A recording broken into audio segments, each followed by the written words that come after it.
Remain seated, please. Permanecer sentados, por favor. To all who come to this happy place, welcome. Our largest single-theme land expansion ever. Now we want you to share with us our latest and greatest dream. Matterhorn Matt presents Matterhorn Mondays. Welcome, everybody, to episode 145 of Matterhorn Mondays, coming to you live from the Outpost. I am your host, Matterhorn Matt. And I am your co-host, Alex the Historian, and forget that guy. Wait, who is he? I forgot already. I need not introduce myself then. We're back, everybody, for yet another episode of Matterhorn Mondays, and we have a great episode planned, and by great episode, I mean short episode. It was a slow news week today, and we really struggled to kind of find the interesting bits of topics that we thought you guys would like to hear. But anyways, you guys know the drill. Today we are joined by special guest, none other than Mr. Bob Chapek himself. And he is currently going to be calling us later on in the episode to give his thoughts on the topics we're talking about. I believe he's in a Zoom meeting at the moment with Mickey Mouse himself. So we just have to wait for him to get out of the meeting. And then he'll join us on the show. But can we get a warm round of applause for the CEO of the Walt Disney Company? And his Twitter will be linked down below, as well as our Twitters and all that kind of jazz will also be linked below. You guys know the drill. And if you'd like to be wished a happy birthday live on the stream, you can do so by clicking the link down below, submitting your name and birthday in the Google Calendar, and we will add it here to our birthday calendar. And it looks like we have 2 birthdays this week. Monday the 3rd, Cookie's birthday. So happy birthday to Mr. or Mrs. Cookie. Hope your day is not crummy. That's a good one. As well as Monday the 3rd, I believe it's pronounced Moonshot's birthday. So happy birthday to you too. Alex is trying not to laugh. He knew I made a good joke and good pun that time, and he's trying to hold back. No. I got him, you guys. I finally got him. But yeah, No. we only have those 2 birthdays this week. So happy birthday to them, as well as everybody else who did not submit their birthday. And you guys know the drill. 575-386-5814. If you'd like to leave a voicemail, call in. If you have any thoughts on any topics that we are talking about, we'd love to hear your voice. We'd love to hear what you have to say. But if we could just keep the voicemails to maybe, just under a minute in length or so. It would be great for not just us, but for you as well, because you wouldn't have to talk all that much. 60 seconds isn't too bad compared to, longer than that. Well, Avery's our only call-in person, so. We have others sometimes. We have others. Ryan calls pretty yeah. much every time. If Jared watches, Jared calls. Sometimes we get one from I was just Mark, joking. and I know. Sometimes we get one from Mickey Mouse himself. Maybe he'll make an appearance that's later right. today. That's true. Along with Bob You Chapek. betcha! Oh my gosh. He's here. He just joined the Discord call, everybody. Hello, Mickey. Hiya, pal! Oh my gosh. Not bad. What I like about it, Alex, is it's closer to Walt's Mickey voice. So I approve. I can do both. I'm not going to. Oh, okay. That was great. Not put him center stage. John said I'd call in, but I think the charge from the UK, will be high from the UK. John must be watching from the United Kingdom. Welcome from across the pond, Mr. John. And Mark says, I'll call if you can get Robin Lopez on the show. Guys, if anyone knows how to get in contact with NBA superstar, what does he play for? He plays for the Bucks, I think. I don't know. Or something like that. If anyone knows how to get him on the show, hit us up. Hit him up. Tell him to hit us up. We'd love to Chat him up on the show. Anyways, guys, it's time for this week's News from the Peak. We now present to you News from the Peak. Jeremy, you should say that live yourself every time we play it through. Oh, that would be so cool. No, I'm Are you not going ready? to do that. Are you ready? 3, 2, 1. We now present to you News from the Peak. Gosh, he did it so well, it blended in perfectly with the original, you guys. Oh my god, my Discord just crashed, everybody. Oh my gosh, that is so awkward. Matt, Just happened. I'm back. My Matt. Discord crashed. I knew it was your Discord. I knew it. I was like, there's nothing wrong with my computer. We're back, are we everybody. still on the air? Yeah, we're still on the air. Okay, share your screen. We are back, everybody, and it is time for this week's News from the Peak. My Discord crashed right as I made that great joke about Jeremy perfectly mirroring the News from the Peak voiceover. But yeah, we're here back, News from the Peak, and for our first bit of News from the Peak, Alan Menken receives an Emmy Award for his original song in the TV show Rapunzel's Tangled Adventure. I've not seen the show.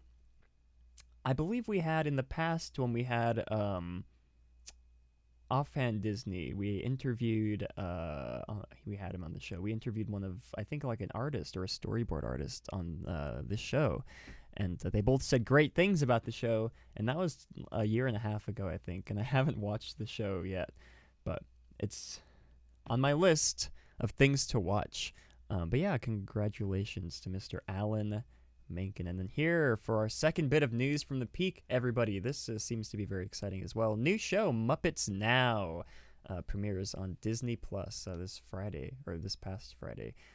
I've never really been much of a Muppets fan, to be honest. Jeremy looks disappointed in me. I don't know if that's like saying that you don't like the Disneyland Railroad, like comparable to that, but I've never been much of a Muppets fan. Leave your thoughts down. I've never been much of a Muppets fan either. Oh wow, there's more than just me that exists out there. And for our final bit of news from the Peak today, The Mandalorian, the original Star Wars show, has received 13 Emmy nominations, everybody, mostly in the drama series category, and I believe that the trailer for season 2 of The Mandalorian is supposed to drop either this month or next month, I believe. I can't remember off the top of my head. Coming soon, at least, I know that for sure, but that does it for this week's News from the Peak. Alex, what are your thoughts on any of the topics that we just ran over here today? Not ran over like in a car, but that we talked about. I can't really speak much for Rapunzel's Tangled Adventure. I've never heard of that before. But why are you laughing? Anyway, what? I don't know. Why is Jeremy laughing now?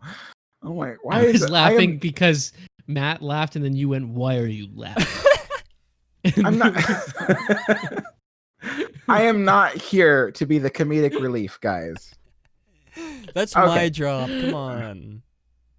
Yeah, you're not that funny either. Silence after I said that.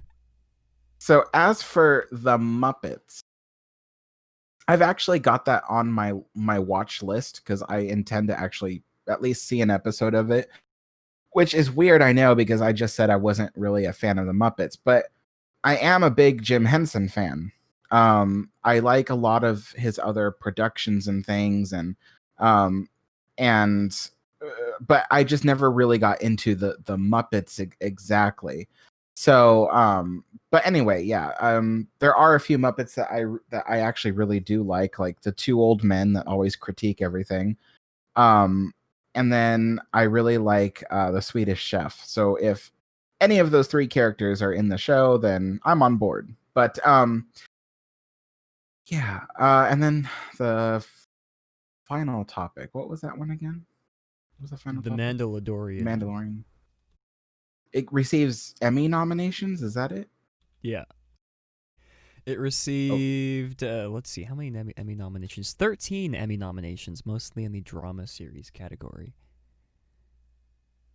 I mean, I gotta say, like, I'm surprised, but not surprised. Like, I'm not surprised because, you know, like, Disney probably, like, just, I don't know. What do you call that? Where you, like, you basically pay your way into an award or something. Yeah. So I feel like that's possibly what happened. But the other thing too is like the part that I'm surprised about is just because I really thought it was a bad show. Like I just did not like it. Bruh. I thought the writing was really lazy, and I thought that the storytelling was just overtold storytelling. Like it's just not overtold, but retold over and over again. So it's like the same stories that you are used to watching. It's like nothing new, basically. I like stuff that's new. But yeah, so disappointing news from the peak for me this week. Well, I'm disappointed that Alex is not a fan of The Mandalorian, but Jeremy, I don't know if Jeremy's a fan either, but what are your thoughts here on this week's news from the peak? I am a fan of The Mandalorian. I think it's a fantastic show, and I think. Okay, can we comment on the spelling of Emmy there for the thing? Anyway, I didn't even notice that. Starting from the top of the peak and moving my way down, bobsledding my way down. So the thing that's important about this piece of news with Alan Menken was less so that he won an Emmy for this series, and more so that because he won an Emmy for this series, he's now in the elite club of being an EGOT holder, which is basically someone who now has every single major award in the entertainment industry. So now he has an Emmy, a Grammy, an Oscar, and a Tony. So that is really what that headline was about. So congratulations to him, one of the greatest songwriters of our time. Congratulations to Alan Menken. Muppets Now, I mean, I want to give it a chance too. I am a fan of the Muppets. I think they're hilarious and wonderful and a great creation. And I love Jim Henson as a whole as well. So I'm looking forward to it.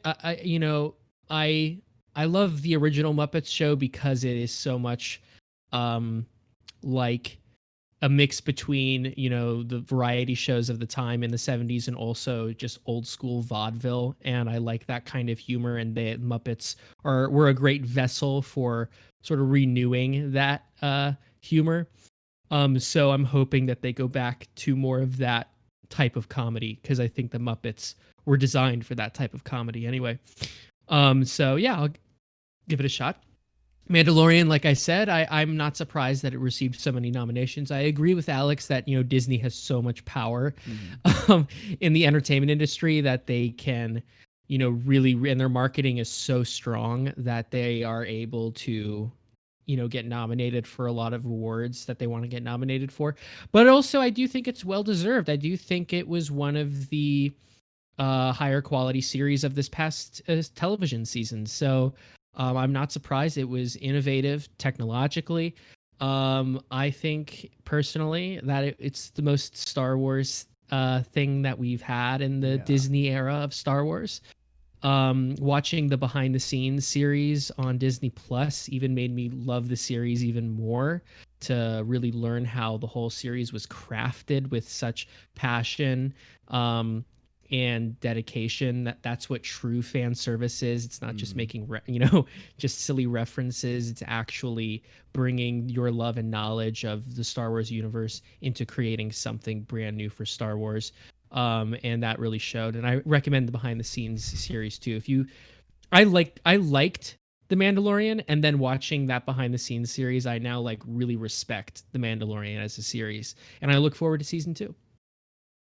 All right, very nice. And I did realize that I also spelt Rapunzel wrong, so there's that. And people were commenting about Matt Snaps. You guys, I forgot to get. I didn't get a Snapple bottle this week, you guys, and that's on me. Next week we'll have twice the snaps for you guys. We'll have 2 Snapple bottles. We'll open them both at the same time, just to make up for this week. But that wraps up this week's news from the Peak. And I would like to highlight here, we do have a voicemail from Avery. But before we get into that voicemail, I did receive a voicemail last Monday, so 6 days ago, I think. And this is a 6-second long voicemail. And I'd like you guys to help me make heads or tails of what this voicemail is. I'm going to play it for you. And I'm going to say when I play it, because you're not going to be able to tell when I play it, because it's very quiet. So I'm going to play it right now.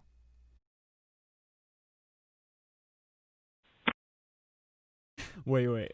I wasn't playing the sound over. I'll play it again. I wasn't playing the sound. Here we go. I'm playing it now.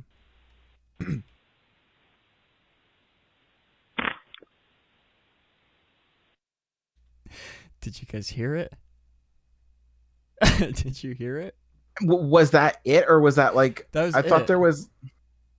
Oh, okay. I wasn't sure, like, if you like played it while it was like at the end or something. I don't know, but it is basically a fart. Is that what it is? Yes. All right. Well, that answers that question, and now we have literal butt dial, says Reverend Puck. That's funny. Well, now we have a real voicemail to get to from Avery. So now the mystery's solved as to what that voicemail is. Thank you, Alex. But moving on here to this voicemail from Avery. Let's see what he has. It's time to play the music. It's time to light the lights. It's time to drink some Snapple on a Matterhorn Monday night. I tried. Nice. So, yeah, you forgot to do Matt Snaps. So with that aside, I'm excited for Muppets now. Looks like it's, I hope it gets another season. It looks like a great show. In my opinion, it looks like it's a great show. I'm excited to see the Muppet representation on Disney Plus. And now you can do like these, you can change your character to a Muppet character on Disney Plus, so that's good. And congrats to Alan Menken. Well deserved. All right. Thank you, Mr. Avery, for that lovely, lovely voicemail. And on that note, everybody, it's time to move in to this week's first main topic, everybody. And this first main topic is titled here, What to Expect from Disney's New Princess and the Frog Ride, according to star Anika Noy-Rose. I'm bad at pronouncing names, so I apologize if I pronounced that wrong. This comes from people.com, and again, links will be linked down in the description. Let's go ahead and start off here. People magazine interviewed Princess and the Frog star Anika Noy-Rose. I think I said Noy-Rose before. I think it's Noni. I think it's Noni. Okay. But I could be wrong. Where she stated her excitement for the upcoming Splash Mountain retheme. The actress stated she thinks it's time the attraction is reimagined and is thrilled to see Princess Tiana's story continue past the final kiss. She also expressed interest in a possible Tiana's Palace. Tiana's Palace. They look the same, Palace and Place. Restaurant, stating she is continuously asked, now where is the Princess and the Frog restaurant? She dreams of a partnership with New Orleans Café de Monde. Oh my gosh, there's no Café du Monde. Cafe. Oh, thank you, Alex. Serving real beignets, shrimp, and grits. And It's only the most famous cafe in the country. Oopsies. It's like where did I leave off? Serving real beignets, shrimp, grits, and Mardi Gras king cake. Now, yeah. So, what do you guys think of that topic, Jeremy? Or Alex. Alex looks like he's about to say something. Oh, I really okay. I love the idea of having Tiana's Place or Palace. Actually, it's some people are saying it's both names. That it's the movie, Palace. yeah, the movie says Palace, but then like earlier in the movie it says Place or something. Yeah. Well, anyway, the point is, ever since the movie came out in 2009, I've been saying that Disneyland should transform the French market into Tiana's Palace, because the front of the building that faces the seating area almost already looks like it, and so it could really work. But the one thing I don't agree with is pairing up with Café du Monde, because even though it is the most famous like cafe in America, and it's certainly the place everyone goes when they go to New Orleans, it's not that good. It's not like the food does not look good. And from what I've heard from everyone that's gone there, they're like, it's edible, but it's not good. And so I'm just like, okay, well, there's plenty of other local places that are almost just as old as Café du Monde in New Orleans that really still represent the quality and the taste of New Orleans food. So I don't think they should pair up with Café du Monde to do that. It would just be a bad idea. They just have horrible quality. So, but yes, they should create Tiana's Palace in Disneyland and Walt Disney World. And so that way Tiana can finally have her restaurant. Yes. Jeremy. I can't speak to Café du Monde. I've never been. I don't know anyone else in my life who has, so I can't speak. So I'll take Alex at his word for that. But I think the sentiment is there. Pair up with authentic New Orleans, chefs, and really collaborate to make a unique restaurant experience, a great restaurant experience. We all know Disneyland could use better food. And I think I've been saying this. Everybody's been saying this since 2009. It was such a missed opportunity, to not really give Tiana her restaurant in New Orleans Square, and they could really make it fantastic, a great experience. There can be jazz. It could be so good, and I do hope they do it too. Personally, I hope that they expand New Orleans out over into the Critter Country area and really, really make an amazing experience for Tiana there, as opposed to using a more sort of smaller space in the French Market area already. So I think she deserves the most lavish, almost like a landmark of that area, I think. So that would be great. And if they can really, anyway, it could be great. That's all I can say. I agree. I also agree that it could be great. And I did hear that there was some people saying online about possibly replacing the what was that? The Hungry Bear restaurant. Yeah, with Tiana's Palace. Yeah, that's not really rumor. That's more just like that would be a prime real estate if they wanted to expand New Orleans and build something there, have Riverside, like a lounge on the Riverside out there outdoors. Oh my God. I would pay $200 a ticket to be able to experience don't say that. Don't say that out loud. I would pay... You don't want to give them ideas of overcharging for an experience that everyone should be able to have. Oh, that's right. No, I meant to get into the park. That's what I meant. Oh, to get into the park. Okay, good. Park. Yes, I would. Okay. Yes, I would. I was gonna say last time Matt said that he would pay a lot of money for a good experience. Disney built 21 Royal at Disneyland, so yeah, that's right. That's right. Just for me. Yeah. Well, and then he never went because he couldn't afford it. Oh my gosh! Well, they overpriced me. They outpriced me. I can only afford McDonald's burgers. Not just nowadays. you.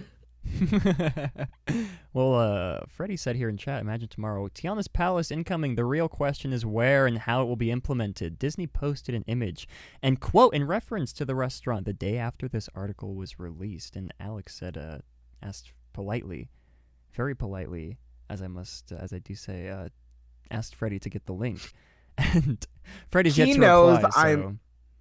Hey, he's a good friend of mine. He knows I'm not saying that in a mean way. I was just like, I'm in the middle of a podcast with you guys. I didn't have time to be like, Frederick, if you would kindly send us a link to this, Frederick. Yeah. I didn't have time for that. I don't have time for any of it. Okay, so wait, he just responded. French Market is a prime candidate for it, but Hungry Bear would provide more space to build it to scale and have room for a large stage with live performances. That's true, but it's so far away from New Orleans Square. It would seem like You know, we've almost banished her restaurant away from the main city, which is where her restaurant is originally located, is right in the middle of the city. But if they expand New Orleans Square into that, you know, before the train thing in Critter Country, I think it could work. You know, I don't mind if Winnie the Pooh leaves if they expand New Orleans Square. You know? Yeah. That seems weird. I guess it could seem weird since it's separated by Splash. That would kind of be... It's true, but... Like, it makes sense for the Haunted Mansion to be next to the Princess and the Frog ride, because that's like the bayou, and some of the mansions out there are located out by the bayou. But what Jeremy's talking about almost sounds like creating the Garden District right next to the mansion, which would also make sense, but then the Tiana ride wouldn't make sense in the middle of the Garden District. So yeah, I think you bring up a really good point. You know, her restaurant should be in the heart of New Orleans, you know, Square. But at the same time, I do want it to be a great experience and to have the necessary real estate to make it a really special experience. So I'm kind of torn about which would be the best option. Wow. I guess that's true, because she would need to have like the inside of her restaurant in the movie kind of looked like it was 2 stories, right? So it's there should be something that big there. Well, maybe it would work better at Walt Disney World than it would here, but you know, here there's already limited space as it is. Well, they could. I'm just spitballing here. They could move Pirates of the Caribbean to where Hungry Bear was, and then put Tiana's Palace where Pirates of the Caribbean is. What do you guys think of that idea? It sounds like you just want to waste Disney's money. Yeah, that's what it sounds like. I mean, there's feasibility. Fit Pirates and then you could not impossible. Fit Pirates of the Caribbean where Hungry Bear is. Yeah, you build another show building outside, and then you just make a really long tunnel to get from where Hungry Bear is. If we didn't have Galaxy's Edge right brushing up against that area, then I would maybe agree. But Jeremy, we already have the show building real estate behind that area occupied by Rise of the Resistance. Jeremy, you naive little... I mean, you could build a full-size Tiana's Palace in place of the Winnie the Pooh attraction, but I don't know that Disney would want to get rid of a ride to replace it with a restaurant. Yeah, no, I agree. You know? I agree. Yeah, I think Hungry Bear is prime real estate for that, though. You know, it's already sort of double-decker, and I think the having Riverside dining option, or even if that's just like a lounge that you can go to and have hors d'oeuvres and appetizers, that's an A+ experience right there. But again, you know, it does raise the question, should her, you know, does it make more sense for her to be in the heart of New Orleans Square or more toward, you know, the back? But, you know, there's, you know, trade-offs. So, yeah. Well, out of the ideas that we've spitballed here today, I must say, I think my relocating of the Pirates will probably take the cake. If Disney happens to be listening, I'll help them figure out the architecture, everything else, the landscaping. But move Winnie the Pooh elsewhere. They could move Winnie the Pooh to Fantasyland. Maybe replace it with Mr. Toad's if the show building is big enough. Maybe. I don't know. So they're not technically I don't think it's big enough. I don't think it's big enough. Let's not have another getting rid of Mr. Toad fiasco. Oh no. This purely does anger the Jeremy. It doesn't anger me. It doesn't anger me. I mean, if they could replace Mr. Toad for something really amazing, I'd be all for it. But for now, I love Mr. Toad, and I would want to see that version. Jeremy. There's nothing that is amazing enough to you that could replace Mr. Toad. I don't know. We'd have to spitball it. We'd have to brainstorm it, but I don't want to take up the time on the podcast to talk about that. Well, next episode, you guys tune in. We'll be discussing what should Mr. Toad be replacing. No, don't even start that discourse. You see, he doesn't even want to talk about it. Justin said, but here's the thing. Why would we talk about something that isn't even because reality? If it was if there was an announcement, that Mr. Toad is on the chopping block, I'd be all for that discussion. But it's not. So why entertain that idea? Because it's eventually gonna happen. It's just gonna happen. That's fine. Well, we'll talk about it then. Jeremy's delaying his grief and pain for another time. No, listen. I have no huge emotional attachment to Mr. Toad. I personally like it, but I just don't see the point in having a discussion about its removal when that discussion isn't even happening. If I were a psychologist, I'm not. But if I were, I'd say that's and you're not. deflection. Let's emphasize you're not. No, it's no, it's not. It's journalistic integrity. Why would we invent a rumor on this show that isn't isn't substantial? What rumors have we not invented? We haven't. No, we only talk about the rumors that we have a prior knowledge about or that are a part of the discourse of the week. Is that anyway? We don't need to talk about this right now. Yeah, and it is what we do. We're so. Alex, we are the top news source for all of Diz Twitter. Did you not know that, Alex? We have a reputation to uphold. If only we were. If only. Well, we do have a voicemail to get here from Mr. Sean Ford Jr. So let's go ahead and give this a Hey, listen John. Here. Or it's John. It says Sean here in the transcript, but I do recognize John. So let's go ahead and take a listen here. Are you sure it's okay? Good afternoon, gentlemen. John Ford Jr. here. Thought I'd give you a few thoughts with respect to your topic about what we can expect from the Splash Mountain retheme. I think the unfortunate reality is we can expect very little. We can expect Disney to spend the absolute bare minimum to reskin this ride. We'll see far fewer audio animatronics, far fewer show scenes. And again, I think that's highly unfortunate. Don't have anything against seeing representation of Princess and the Frog in the parks, but if that's really your end goal, converting Splash Mountain is really demeaning to those who support that presence of more diverse characters and stories. You're just reskinning a 30-year-old attraction, and hence it amounts more to checking a box or being perceived as woke or catering to political pressures of the day.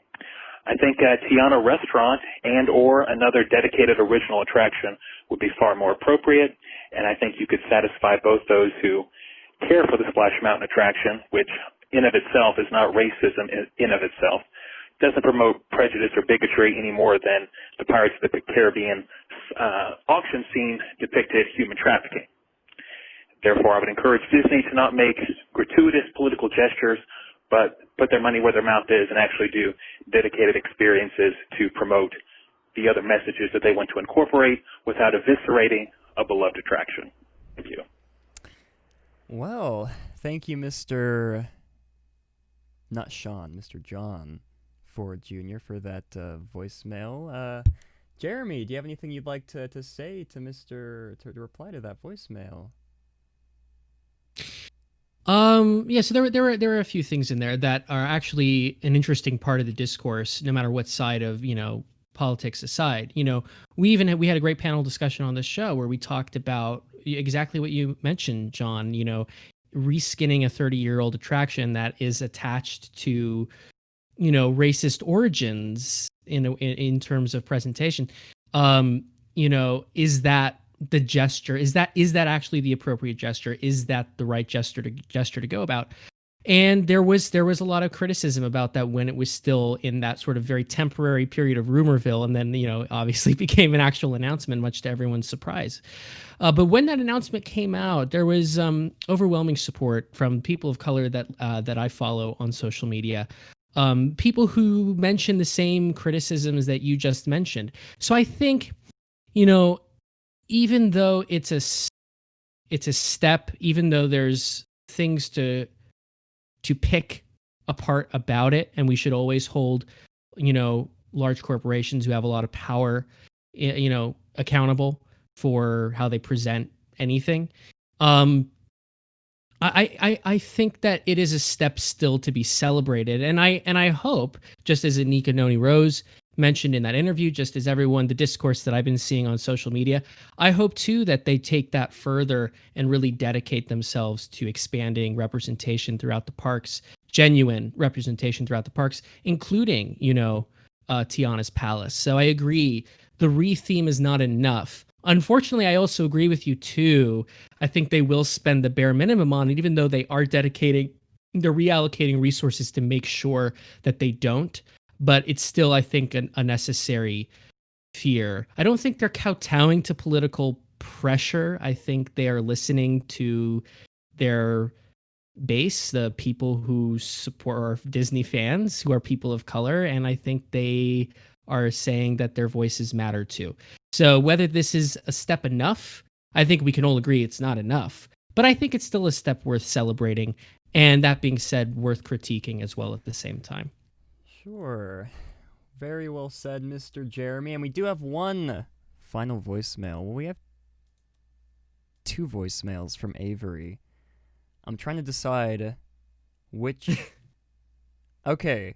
Alex, I need you to pick a random number between 1 and 2. There is no number between Pick 1 and either 2. one. Pick a number, and it has to be either 1 or 2.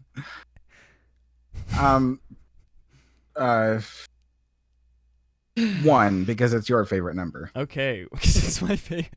All right, so we will be listening to Avery's first voicemail here, and we'll save his second one here for if we have time later on in the episode. So, first voicemail from Avery. So I agree with they should build Tiana's Palace. But the thing is, the space of Walt Disney World, there's not much space. Like next to Splash Mountain, that's gonna be a big problem. So where to put Tiana's Palace at Walt Disney World? Maybe Pico's Bill. They'll have to demolish like where they have to demolish like but they can't build Tiana's Palace. Because I saw someone have a map and put Tiana's Palace right next to Splash, and they covered the Splash 5 building, so it won't work in that space. But I'd still like to see Tiana's Palace at Walt Disney World. Somehow they could fit in Disneyland. Perfect fit at Disneyland. Disney World, it's gonna be tough. It's gonna be tough to work, but Pico's Bill, I'm gonna say for now, put it there.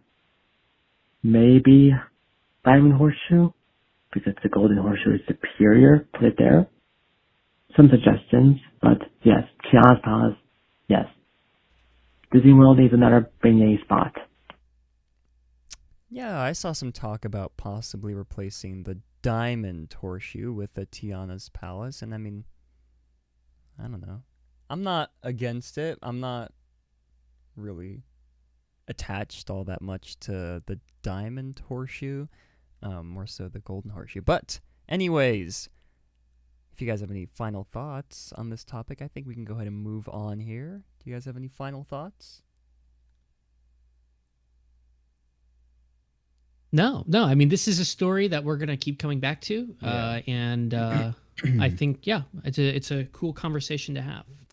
All right, and on that note, everybody, it's time to get into everybody's favorite segment, the COVID headline rundown. Here we go. This week on Matterhorn Monday, Matt and company continue their reports and discussions on COVID-19 and its impact on the Disney company around the world.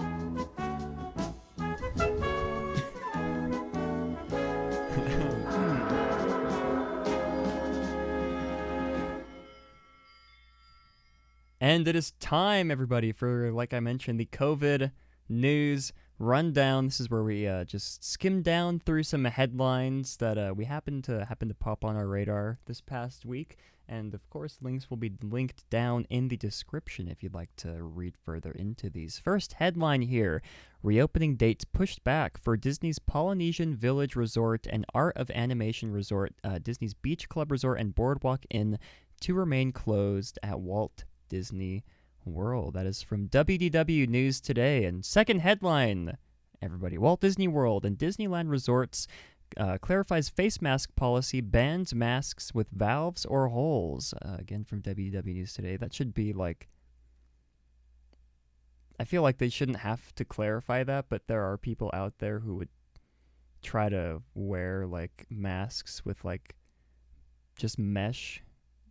So they have to enact that, which is kind of weird. But third headline here, equity actor cast members speak out against ongoing union battle with Disney. Quote, we feel safe to go back to work, unquote. And that is again from, that is from Blog Mickey. And fourth headline here, hours reduced for Impressions Day France and Canada far and wide at Epcot, WDW News Today. And final headline here, everybody. Restaurant. Oh my gosh. That's a big word. Restaurant Marrakesh in the Morocco. Marrakesh in the Morocco Pavilion. Jeremy doesn't even have the notes open. He just put it in there probably just so. I know. Just so I would fumble my words. No, I've been to that restaurant. Restaurant Marrakesh in the Morocco Pavilion files for $1 to $2 million. PPP, triple P loan. Alex laughed first, everybody. I'd like to make that clear. From WTW News Today. Well, Alex, do you have any thoughts on any of these headlines that we just ran down here before we move on? I know there's 5 of them. Which one of those stood out for you the most? Only one, but let's move on. Okay, we can move on.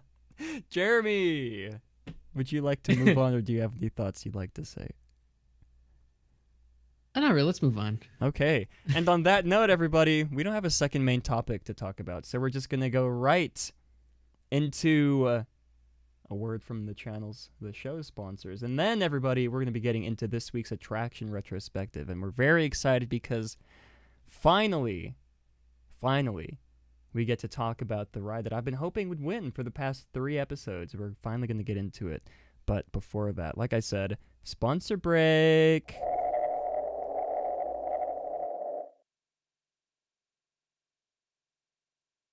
If you guys are wondering where you can find even more family-friendly live streams, just like this one, head on over to theliveplace.com. The Live Place is your headquarters for great family-friendly live streams. They cover anything from Disney to other vacation spots, various variety shows, and have some amazing streamers like Resort TV 1 and myself. Also, be sure to check out puckermint.com, where you can find amazing pins and stickers. Puckermint is based out of Albuquerque, New Mexico, just a few hours from where I live, and since I'm a big believer in supporting local artists, we decided to partner up. Be sure to use the coupon code down below when you make your next order. Again, that's puckermint.com and puckermint on Instagram. Guys, and puckermint on Instagram. Did you know that puckermint has an Instagram account? Fun fact, they do. But I'm excited to share it with you guys. It's time for this week's Attraction Retrospective. That's not the best picture. There it is, everybody. Star Tours has won the poll for this week's Attraction Retrospective, and I must say I'm happy.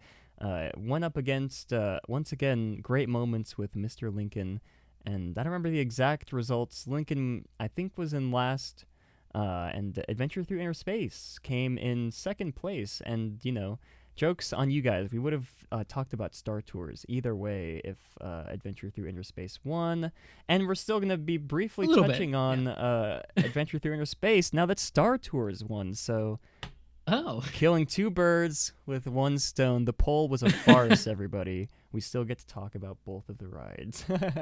And I'm very excited because Star Tours is one of my favorite attractions here at Disneyland. Of course, it did open January 9th, 1987. You guys, little known fact, fun fact, the opening date. And like I mentioned, it did replace Adventure Through Inner Space. And why don't we go ahead and just sort of start the discussion? Well, let's start the discussion here like we always do. Star Tours. Let's start with Mr. Alex here. I think, if I remember correctly, Alex has quite the emotional connection to Star Tours. There's a story you told a while back, I think. It could have been with either Star Tours or another ride. I can't quite remember. But Alex, what is it about Star Tours that makes it a standout attraction, a fan favorite attraction, a must-do attraction for you every time you visit the parks? If it does, if you feel that way about it. I don't. Bruh. I don't. You know, after 2011, when they did the new Star Tours, I didn't like it. I don't know why anybody likes that attraction. And I certainly am surprised that it lasted this long. I surely thought that, you know, right before they would have opened Galaxy's Edge, they would have finally bulldozed that piece of junk. Um, but they didn't, and it's and it's technically Alex is still throwing open. shade out here, you guys. It is technically still open, yeah. I mean, I don't know. I think it's awful. Like, the original was a lot better in my opinion. I have an emotional connection to the original. Sure. But it was kind of funny because, well, I mean, okay, so I guess the reason why I had an emotional connection to the original was, well, for one thing, I grew up being a huge Star Wars fan. I'm actually a much bigger Star Wars fan than people think I am. But I stopped. Well, no, it's true. A lot of people are like, oh, Alex probably doesn't even like Star Wars. It's like, true, I don't like the new stuff. But I grew up being a huge fan of the original. I can quote any line from the original movies. And so I grew up with that. And when my dad would take me to Disneyland, our first ride of the day was always Star Tours. We'd get on the monorail, get into Disneyland. First ride was always Star Tours. And then we'd ride Star Tours in the middle of the day when there was like a lull and there was nothing to do. And then we would ride Star Tours several times at night until the park closed. So if the park closed at midnight and we were basically done with the park by like 11, then we would start going to Star Tours. And back then there was no wait in line at that time. Between 11 and 12, there was just nothing. So we would just go on loop over and over and over again on the original Star Tours until the park closed. And then the cast members would all wave us goodnight and stuff like that. So that was a memory I had with my dad, like, growing up. And I remember when they were going to change over Star Tours to the new one. I believe it was 2010 or 2011 that they were closing it. And I remember it was like the last day it was open. I was finishing my shift at Disneyland that night. And I realized, I'm like, this is the last day. And I called my dad up on the phone. I'm like, Dad, you want to go on one last ride on Star Tours? And he's like, yeah. So he drove down to Disneyland, and then and he came in, and we both rode Star Tours one last time. We weren't the last people on we weren't the last ride, but we were one of the last rides on Star Tours. And it was kind of cool because in the row in front of us was this like guy and his little boy, and through the whole ride the little boy is like cheering on like R2D2. Yeah. And it reminded me of me, like as a kid. And so like afterwards my dad and I looked at each other and were like, that was like so cool. That was like such an emotional thing. And switching over into the new Star Tours, my dad and I had been saying for years, like even like in the 1990s, my dad and I were talking about how they could redo Star Tours so you could go on multiple adventures, right? That's what we were talking about even in the 1990s. And we were talking about like, where would you go? Well, we would go to Coruscant, we would go to Tatooine, we would go to Naboo and all that stuff.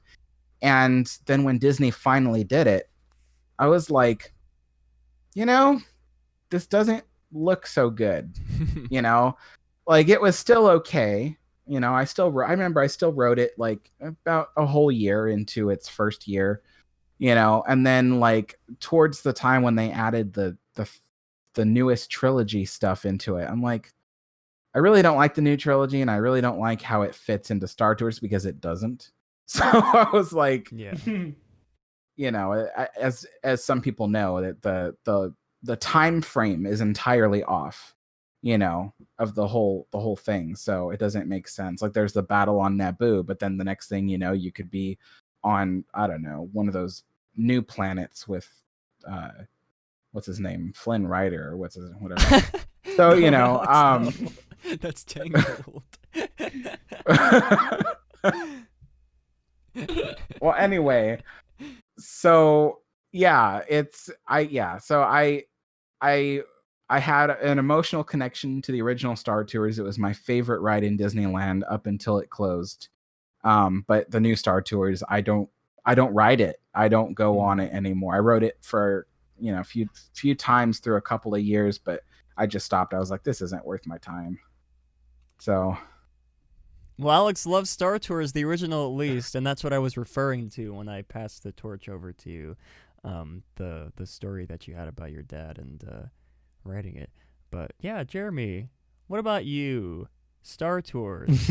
Touring the stars. Star Tours. Touring the stars. Yeah. I guess similarly to Alex, I love the original. Obviously, we're gonna love whatever version of something we grow up with is, but I also do think it's the superior version of the ride. It's great. I love Star Tours. It was revolutionary for the time that it came out. Contrary to popular belief, at the time it did. You could justify it working in Tomorrowland, not just because of sci-fi, but because of the technology that was used, because George Lucas being affiliated with the future of filmmaking, it worked. I enjoyed the first couple years of the new version only because it was exciting. You really genuinely didn't know what you were going to get. It was consistent with the prequel timeline. It worked. And then when it's just like ever since like 2015, the past 5 years, the attraction has just, in my opinion, just gotten worse and worse and worse, because now you basically get the same experience every time of promoting whatever the next movie is that's coming out. Yeah. And I'm like, so this ride is just an advertisement now, and it's inconsistent with the timeline that the infrastructure of the new version was created for. I just find it to be a hot mess. Yeah. But I still have a nostalgia for the original version. Even the first couple years of the new version I thought were really fresh and exciting. But yeah, I love Star Tours, I wish I could see my good friend Rex again. He's in the cantina, so, yeah. Jeremy. Okay, that's true. That's not Rex. That's not Rex. God. Whoa. That made me so mad when I learned that they were putting Rex in the cantina or whatever it's called. And he was in the canteen. Okay. When I learned that they were putting him there and he was going to be DJ Rex, I was like, come on. How much more like pandering and cheesy and ridiculous can you get? I was just like, that is like I get that Rex was already kind of a goofy character, and it seems like it would make sense to have him as a goofy role as like this weird DJ, but it's like a DJ, like what are you doing? Would you like take a pilot on a plane and say, you know what, you crashed a plane and you've nearly killed everybody on the plane, but we're gonna. But he's also a hero of the rebellion. Let's not make no mistakes here. What? Well, I mean, you know what? You make a good point. He's almost a hero of the rebellion, and why would you put him in the role of DJ? Like that just, I just feel like that was a complete like poop on Captain Rex. And I was angry, and then the fact that they thought it would be so cute to make his ear things look like headphones and then to make his mouth look like a microphone. I was like, I really hate that cuteness that they try to apply to stuff like that. It makes me so furious. Like I can't even, I gotta calm down. It's not just like, oh my gosh. Well, I don't believe I ever rode the original Star Tours. I might have, but I don't really remember. I don't remember it at all. So I grew up with the newer versions of Star Tours, at least just to my recollection. So yeah, going forward, that's what I'll be speaking towards, because that's the only version that I'm familiar with. I like Star Tours. Fair enough, or good enough. I do agree with the criticisms, that everybody said. The wacky timelines and the new trilogy stuff is not really my jam. I've seen some POVs of the original one. That looks great. Rex seems like a cool dude. I'd like to put him in a canteen, and I don't know. I'd like to take a flight with Captain Rex. I don't know, but C-3PO's. Oh, I have some cool stuff to show you guys. Oh my gosh, surprises from Alex. What is he gonna get? So when I was a little kid, I was really obsessed with Star Tours, like a lot, because it was the physical incarnation of Star Wars. Yeah. And so my dad bought me one of these when I was a little kid. I'm trying to see if I have. This Anyway, keep is talking. This is the toy version of the Starspeeder 3000, and it's the kind where maybe if I get it up closer to the camera, the pixels will look better. But yeah, so this is a little like wind up toy. So it's the kind that you pull it back on a surface and the wheels spin. The wheels kind of lock up nowadays, but this was like one of my favorite toys when I was a kid, because I was like, wow, I really wish that they would build like a full version so I could put my Star Wars characters in it. And then they did after they redid Star Tours, and I was no longer a kid and no longer wanted it. But yeah, so this is the 3000, and then when they built the new Star Tours, more people will be well versed in seeing this one. But yeah, this is the Starspeeder 1000 version. And I thought the 1000 looked cool, you know, like, I mean, I may not like the new Star Tours that much, but this is a cool spaceship nonetheless. And it's the same version, but literally, I want to say that these are like 15 years apart is in their age. Yeah. And it's like kind of funny because they're like the same. Well, I don't want to go on a tangent about toys, but anyway, but I do have to agree with Jeremy when the new Star Tours opened, it was new and it was fresh, and I liked it at first because my headphones are tangled up in my chair. Jeremy was looking down. It looked like he was looking over at Alex, trying to help him untangle his No, I'm trying to find. I need to go look for my Starspeeder 3000 really fast. I'll try to keep listening. Okay, Jeremy. So I also have. So Jeremy, I might have exactly what you're looking for too. Like I have which is happening. So I also have a version that's like this big, right? And it's somewhere in my boxes, but it's not quite action figure sized, but it's the next best thing, and it has 3 doors that open, and I thought that was cool. And then when the new Star Tours with the Starspeeder 1000s came out, I ended up getting a toy that actually was full sized, and you could fit all the characters in it.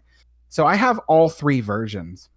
But anyway, what I was going to say was that when the new Star Tours opened, it was new, it was fresh. I really loved it in that time because it was like, it was literally what my dad and I were talking about, was like being able to go to the different planets and stuff. And so I thought it was cool. But then as the years wore on, I was kind of like starting to get past the initial like excitement, and then realizing like this isn't that cool. Like it's not like I don't know, like it just wasn't what I thought it was. But I could still deal with it up until they added the new trilogy, and I was like, okay, that just does it for me, because I can't do it. I just like the new trilogy is so horrible. But yeah, so is Jeremy done looking? He's back.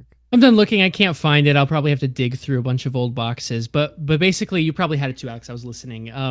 It was a bigger model. It's probably about this big, and you could actually open up the doors, and it would have the loading music. So I would literally like recreate the ride. You know, pretend that I was going through ride sequences with it. Yeah. Say like you're ashamed of it, Jeremy. I have. You know what? If you give me a minute, if you and Jeremy talk for a minute, I can go get it. I can go get it. All right. Well, I want mine, Alex. Okay. Well, why don't we go ahead and touch on the version of Star Tours that everybody here seems to be so in love with? Because, from my understanding, the original version of Star Tours was not randomized. The scenes were not randomized like the new version is. So, Jeremy, why don't you go ahead and explain to the audience all about that? If you like. No, and first of all, I'm surprised you. When was the first time you went to Disneyland? I'm sure I've been going. I'm sure since I was maybe like a baby. I honestly don't know. I want to say maybe like 4 or 5. Was there a period where you weren't going? Because Star Tours, I mean, I don't consider it to be a vintage. Right. Anyway, we can talk about that later. But basically, It didn't need to be randomized. That's the thing. There was such a clear beginning, middle, and end, and a sense of anticipation and adventure that was enough to keep going on it. You got to blow up the Death Star. You didn't get that level of high stakes in the randomized one. And some versions were a little bit more disappointing than the other endings in the new Star Tours. That's not to say it wasn't exciting and you know, when in that first year it was sort of like, whoa, how many combinations are there? Wow, how am I going to get something I've never seen before? Yeah. And at a certain point you realize I've seen all of them. and and then you're kind of worn out. But the original didn't need that to be the incentive to keep going back on it. In the same way that Indiana Jones, even though there are randomized elements to it, that's not necessarily the incentive to keep going on it. And I don't love the mindset of, oh no, I think I crashed. Okay, I'm back. No. You know, there's sort of a modern mindset that the incentive to go back to like rewritability is somehow in randomized experiences. And yeah, sure, that's going to be incentive to keep going on. But I don't think if you're relying on just randomized sequences to be the incentive to re-go on an attraction, then maybe you have to look at the attraction again and figure out, is there something else that can, you know, be rewritability? We don't go on Pirates of the Caribbean because of randomized sequences. We keep going on it because there's something about that experience that warrants a yeah. Anyway, but Tony Baxter was really good at rewritability, and he always said that, you know, he designs an attraction based on like, I don't know, like the 10th time you go on it, you know, as opposed to like the first time you go on it.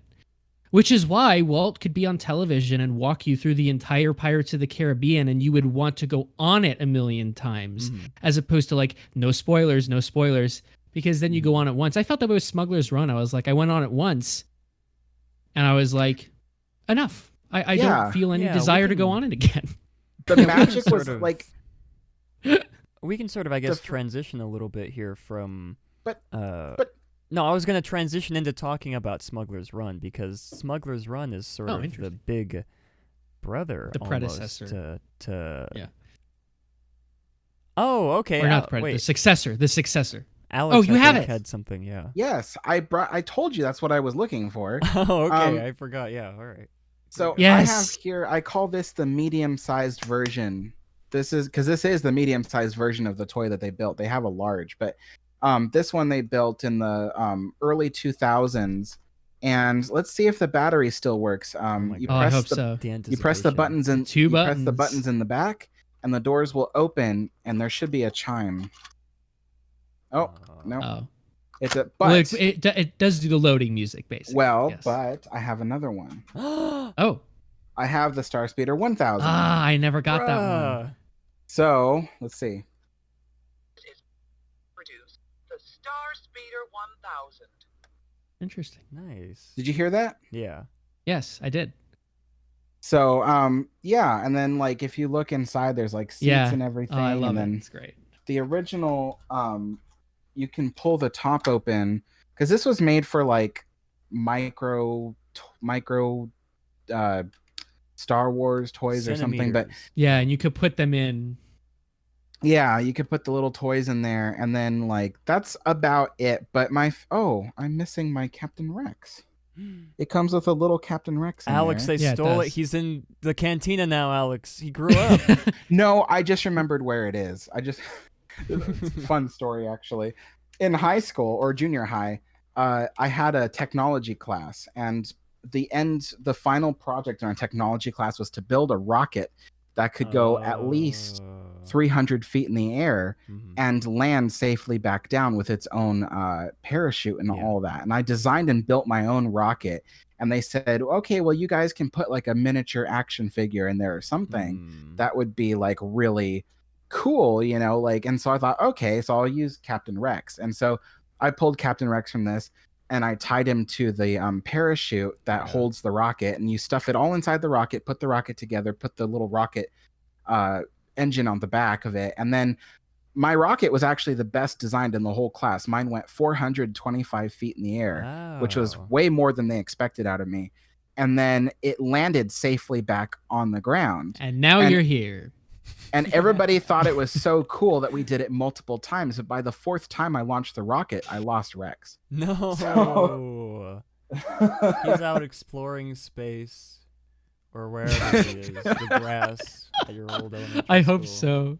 so. That would be an alien comes across with him floating in space. That would be awesome. Well, yeah, that's awesome, Alex. Thank you for sharing your 4 star speeders. But yeah, we can. I guess we. Alex, I have a 5th one. Not here. Oh, okay, not here. Okay. But it's the full size one that fits the full action figures, and it's all 5 doors that open, and it's got like, and you can put the posable Rex in it, the actual action figure Rex. You put him in there, and then it's got like, where is it? It's got it's at my dad's house in California. Go. But... we'll stall, Alex. Give me the address. Give me the address. I'm here. I'm here in California. Oh my gosh. Well, before we continue on here, we do have a voicemail from Mark, so let's go ahead and take a listen here to what Mark has to say. Hey guys, Mark here, and I hear you guys talking about the rewritability of Star Tours, but in the context of today, when now that we have experiences like Millennium Falcon Smuggler's Run, what is a higher rewritability thing? I don't know what the word is. What has a higher rewritability? Smuggler's Run or Star Tours? Thanks, guys. Wow. Good question. Yeah, that's a great question from Mark. Thank you. And that's a perfect transition to, I guess, sort of comparing and contrasting the 2 attractions, since they're almost, the Smuggler's Run is almost the big brother of Star Tours. Yeah, they're like related. No, I'm serious. They are in a way are. like, Smuggler's Run has been described as the new Star Tours. Yeah. And when it comes to that question, like, which one is more rewritable, I would have to say Star Tours 2.0 is more rewritable than Smuggler's Run. And I mean that genuinely, not just because I'm like biased against, Smuggler's Run, which I am, but I mean, thinking of it objectively speaking, I really do believe that Star Tours 2.0 is more rewritable because of the fact that you have a lot more destinations and things, and there is the chance that you might get the combination of destinations you like. Like I always look forward to what is it, the Naboo, and then I also I used to like going in the Death Star, but then I think they took that out. Yeah. But yeah, so those were like some of my combinations that I really liked, and I looked forward to seeing that every time I rode Star Tours. But Smuggler's Run was really cool. The first 3 times I rode Smuggler's Run, it was kind of magical. But once the 4th time came around, I was like, it's the same ride. And then that was around the same time that people started talking about how it doesn't actually matter if you press buttons, you're still going to finish the ride. So I was kind of like, oh, I get it now. Like the buttons are just like a fake thing. You just press them. It doesn't really do anything, and nothing major, at least, is what I mean. But yeah, so I would have to say Star Tours 2.0, but that's only by a small margin. Yeah, I can sort of agree to that, and I agree with Alex as well. The first 3, I mean, once you get every position, the gunner, the engineer, and the pilot, once you've done all 3 of those, like at least once, then it really is almost like the same exact experience over and over again. Unless you're like one of those hardcore people who tries to like get as much points for like the data pad as you can. I guess that's sort of an incentive too as well. If you're into that, using the data pad and getting the credits or whatever, you can re-ride the ride. Did we ever find out like what those credits do? I didn't. I'm sure somebody has, but I personally have not actually figured out what. Oh, you can buy. I think you can trade those in for like cosmetics in the app, like for your character. I think, but that's like really one of the only things that. Well, that's like a whole other topic as well. But yeah, I haven't actually found, the purpose behind those. But yeah, anyways, I would agree with Alex as well. Star Tours, more scenes, and yeah, I agree with Alex. But Jeremy, what about you? I agree too. I do think it's a small margin. And the reason is, first of all, I don't think we keep using the word incentive, and I started using that word today too when we talked about it, and I think that's the problem. Rewritability shouldn't be incentive based, But Smuggler's Run, I haven't written all the positions. I think rewritability depends on emotional response and emotional connection. And like an emotional experience, which I do think you do get a slightly bit more of in even Star Tours 2.0. Smuggler's Run, you would think that there would be more of that, but you really don't have time to process that you're in the cockpit of the Millennium Falcon. At least this was my experience. But we were so rushed in there, like herding cattle these cast members were doing. And that's how they say what you have to do in your position as fast as a modern day auctioneer at an auction. Okay, pilot, you're gonna be a pilot. You're gonna do. It's like, and you're like, okay, so I do that. Yeah, you herd it in there. You sit down. You go, wow, I'm in the Millennium Falcon. You put on your seatbelt, and the ride has started, and it's like dead silent in there. It's dead silent. Everybody's anxious and nervous and stressed and trying to have laser focus on what they're doing. That's so funny. And the ride ends. And you're like, that was a blur. And maybe I need to go on it more times to feel relaxed into it, but you shouldn't have to. But with Star Tours, even with Star Tours today, that's just an advertisement for whatever the new movie is. I have to, and this is a good thing, I have to like strain to hear the dialogue of what's going on, because the cabin to this day is filled with screams and cheers. And it's like there's so much of a stronger emotional connection with Star Tours, even in the current version, than Smuggler's Run. Maybe they'll be able to tweak it and change it. That's the promise of that ride system, right? Is that they can go in and make those changes, and actually give us a plot line that we would have some emotional connection to.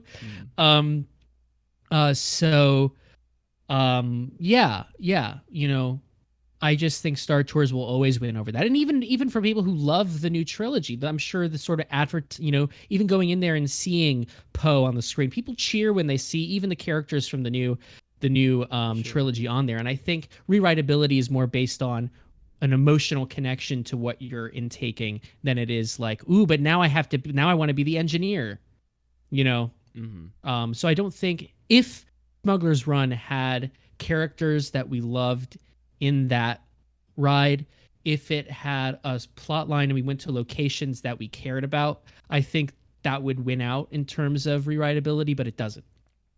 Well, I guess that sort of touches on, one of the big problems that people have with Star Tours, as well as the big problems that people have with Galaxy's Edge. Galaxy's Edge is locked into the sequel universe, which is one of the big downsides that a lot of people have. So you can't have, sure, you have characters like Chewie, and good old Hondo Anaka. He's one of my absolute favorite characters in the Star Wars universe. But you can't have characters like Darth Vader, or even like Luke or Leia. But then again, you flip to the other side of the coin with Star Tours. You have all of those in one. And again, that's a big negative for a lot of people, the mixing of the timelines. But I guess that's sort of, compares and contrasts the two when it comes to like the era that they're locked into. Star Tours isn't necessarily locked into a specific trilogy anymore, whereas Smuggler's Run is. But yeah, Star Tours, I don't know, Smuggler's Run was fun for me, and it's very funny that Jeremy described almost the exact same experiences that I had when I rode that ride last December. I think I did all the positions at least once, and I remember the pilot, of course, was the most fun for me, even though I wasn't very good at it. But yeah, Alex, did you have anything to add there to what Mr. Jeremy said, or even to maybe what I said? No, nothing you say has anything valuable. But anyway, so something that Jeremy said really rang true, which is that when you're on Smuggler's Run, you never really feel like you have the time to really savor the moment. Like every time I've rode Smuggler's Run, there was something I really disliked about the interaction on the ride. like I felt like the interaction distracted from my enjoyability of the ride. Sure. Because of the fact that like I'm so busy trying to make sure that I'm doing what I need to do to make the ride go smoothly, that I don't really get to enjoy the experience. Like I know that's different from other people, because some people are like, you know, are used to gaming and stuff like that. So to them, it's the ultimate thrill to be able to, you know, to like shoot, you know, hit a button and shoot a laser cannon or whatever. But I mean, I don't feel that way. That's probably why I don't play games either. But I mean, I don't feel that way. I feel like I can't enjoy what I'm doing if I'm focusing on something else. And furthermore, because I'm focused on something else, I don't have time to feel immersed. You know, like I feel like I've got a job to do and I better get it done. And that's how I feel on Smuggler's Run. So I just don't like it, you know, like I've had that problem since day one of Smuggler's Run. I was just like, I don't like how you're like required. And even that's the funny thing too. Remember how I said that technically no one in the cabin actually has to do anything. The ride will continue on by itself. I have rode the ride with people where I didn't do what I was doing because I'm trying to enjoy the ride, and everyone else is like, "Why aren't you pressing the button?" And I'm like, dude, it's just a ride. Like, I just want to see what's going on the screen for once, like instead of looking at my console the whole time, like, you know. And that's just my little tangent, but yeah, that's why I can't enjoy it, you know. Yeah. Well, we do have some voicemails to get to, and then we can see where the discussion goes from there. This first one, let's go ahead and take a listen here. Hey, this is Alex. Excuse me, this is Ryan. Sorry, I'm not Alex, I'm Ryan. Hey, Matt, this is Ryan.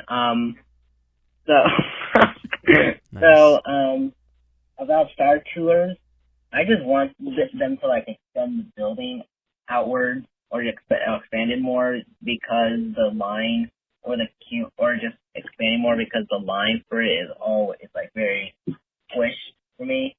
Or just I wish that they found a way to kind of maybe take a part of some of the buildings to put it more past, because I've seen some of the images, or that in some areas when I go there, it gets really squished. It gets really squished, and I just wish that maybe they could add something there. They could add, maybe take a part of the building so they can actually have more pathways, so it's not so jammed over there.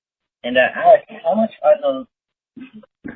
are those start with the little, I don't know, lock-in reveals? I don't know, Star Tour machines you have, but I just want to know. Alex, how much were your Star Tours machines, as he asked? So when I was a kid, this was $5. Wow. This one was $5. Nice. Wow. And yeah, and like so as much as a water bottle there. Yeah. And it's funny because this was like $5 in 1990s money. So we were like, this is expensive, you know, like, and my dad never bought it for that reason. It wasn't until the early 2000s that I finally got this, because I think I had my own money and I was like, I'm finally buying it for myself, you know. When this came out, this was, I want to say 10 or 10.50. So yeah, and then these things, no idea. I think this one was 40 or 45. I don't know. It's hard for me to remember. So yeah, that's, I don't know. But yeah, I do remember specifically this one being $5, and this was to me, it's a deal now that I think about it, but back then it was like super expensive. Well, we do have one other voicemail to get to here that I think Jeremy will find interesting. So let's go ahead and take a listen. I'm scared. Did you say specifically? Did I say? I might have said specifically. There's honestly a 99% chance, but let's go ahead and take a listen here. Good afternoon, guys. It's Everett here in Vermont.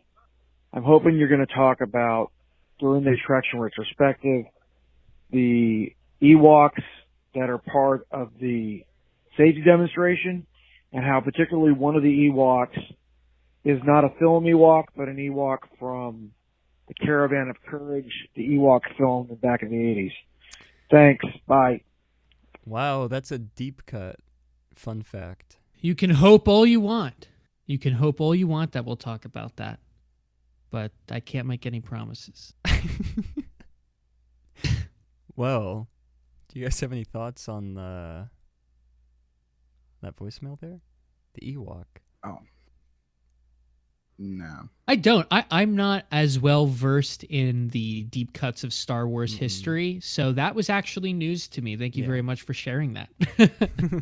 I didn't understand what he said. All I heard was Caravan of Courage and Ewok, and I do remember watching the Caravan of Courage a lot. Oh, but I don't know what he was talking about wow. in his thing. He was saying that one of the He was Ewoks... saying one of the Ewoks... No, you the go, exact same thing. He was saying that one of the Ewoks in the safety demonstration is not an Ewok from the film Return of the Jedi, and it was from the Caravan of Courage film instead. That's interesting. I wonder. Well, there was several Ewoks in the safety video. There were there were at least two. There was one that was most certainly oh great, now I can't remember his name, but the main cute Ewok that everybody knows. Oh. No. Minion. And then the other one was Gray, and he might have been from the Caravan of Courage. The Carousel of Progress. Yeah, I seriously almost said that. So yeah, the Gray one is probably the one he's referencing. But yeah, so yeah, I didn't think about that. But I do remember the Wicket. Wicket. There we go. I wanted to say I everyone's saying Wicket. I wanted to say Willow, but that was Willow is a different movie. That's Will Smith's daughter, Alex. Not even close to. No. Okay, so Wicket was played by this one actor. He's a short guy. Mm. He played Wicket as a kid, but in the 1990s, as an adult, he played a human character named Willow in the movie Willow. Oh. And so he's famous in that movie. He's like a wizard or something. So he has like a little wand. But but because he's the same actor and he played Wicket, I keep wanting to call him Willow. Warwick Davis. That's his name. Thank you. Warwick Davis. Defined variables. Warwick Davis. Was so yeah. How old? He was very young when he filmed Return of the Jedi. He was very young when he filmed Return of the Jedi, yes. And if I have it correctly, a few times he's even played R2-D2 over the decades. Wow. So because the original guy that played R2-D2 in recent years was a little bit too old, so they brought Warwick Davis Robots to can't do it get because old. Robots don't age, Alex. Robots are forever. Oh, and Carrie says Warwick Davis also played Professor Flick in Harry Potter series, which is true. He did. Oh, that's right. He did. Isn't that cool? Right. It's like it all connects. Yeah. So what was I gonna say though? I don't remember what we were talking about. I was going to say. Oh, I wanted to mention one more really cool random fact about Star Tours that most people don't even think about. Okay, I just want you to think about this for a second. Okay. So. One of the things that made the original Star Tours such a huge advancement had actually almost nothing to do with, the fact that it was a simulator itself. But think about the projector that projected the image onto the screen. Projectors were not designed to be shaken and moved around like crazy. They were designed to be bolted down into one place, and that's it. That's where it would be for the rest of its life. That was what film projectors were designed to do. Mm-hmm. So they literally had to invent a new film projector that could withstand the constant shaking and movement on each Star Tours vehicle and still produce a very steady image on the screen. That was no easy feat. If any of you have ever worked with a film projector, like back in the old days when they, when movie theaters still used film projectors, it's not one of those things that can be easily moved, and it had to be compact, because regular film projectors for movies and stuff were like for like cinemas or even small single plexes, they were like 2 feet in diameter. They were just huge, even for a small screen like that. So they had to develop a miniature film projector that could film a high quality or project a high quality image during shaking and movement on a ride and be replayed over and over and over again throughout the day. And that was not an easy task at all. People take for granted the fact that today Star Tours uses a digital projector that is mounted in special sealed mountings and stuff like that and prevent the shaking from hurting it. But it's a digital projector and it can withstand movement like that. But back then, film projectors were extremely you could not move them or you would shake something loose. So that is just an amazing feat. Yeah, well, I didn't know that. Again, fun fact for Mr. Alex, the historian. I always assumed they were screens. Well, I guess maybe in the updated versions. Are the updated version? I don't even know what I'm saying. Yeah, well, I don't think we have any more voicemails to listen to. Do you guys have any final thoughts on this great, lovely attraction that is Star Tours? I miss it. I miss the original a lot. I do too. Yeah. Like a lot, Matt. You have no idea. I have such an emotional connection with the original, and I just wish that there was a place that I could still ride it, I wouldn't doubt that once this ride eventually closes, they'll have a month, maybe a week, maybe even a day of just having the original run of Star Tours. Just I would guarantee to you guys that will happen. I would love that. I would love that. Yeah, that would be amazing. And just to have Rex back, even if they had to pull DJ Rex out of out of Galaxy's Edge, out of his cantina, yeah, his canteen. So many memories. Well, Star Tours is definitely one of the all-time great attractions at the Disneyland Resort, and we're happy that it has lasted at least up until this long. We don't know how much longer it'll last for, given, like we mentioned, it's Big Brother, Millennium Falcon Smuggler's Run, the name of the attraction. But we look forward to the future of Star Tours, and not just the future of Star Tours, but even what the future of that, show building will hold for future attractions in Tomorrowland. But on that note, everybody, I think that is going to wrap up this week's episode of Matterhorn Mondays. Thank you all for coming out to today's episode, and as you all know, links to everything will be down in the description. Alex's channel, go sub to Alex's YouTube channel, everybody. He makes great videos. Anybody who doesn't know right now, just like Matt, my channel also does membership. So if you join my membership on my channel, you get exclusive content. Exclusive content. Like those 4 star speeders, they're up for sale on Alex the Historian's channel. Never. Kidding. Well, on that note, everybody, Alex, do you have any final words you would like to say to everybody before we close off here? Help me. I feel the same, Alex. Jeremy, what about you? No. Okay. Okay. Well, I don't have anything to say either, but thank you. I love all. that. He's just like, no. Well, like I mentioned, next week, catch us at the same time. 1 p.m. Disneyland time on Sundays is the time that we live stream. We live stream on YouTube, Facebook. For some reason, we live stream to Facebook, as well as Periscope on Twitter.